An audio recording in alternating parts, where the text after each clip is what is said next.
Hello guys, in this video I'm going to show you how to rotate left of your canvas on the IbisPaint X application.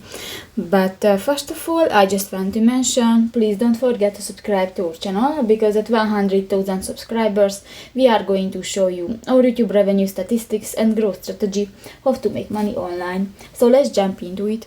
First of all, open the application on your device.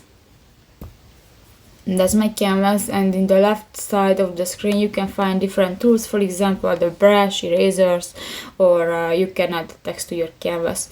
You go to the last button, the canvas, at the lower left corner of the screen, and here you can find the fourth button, the rotate left.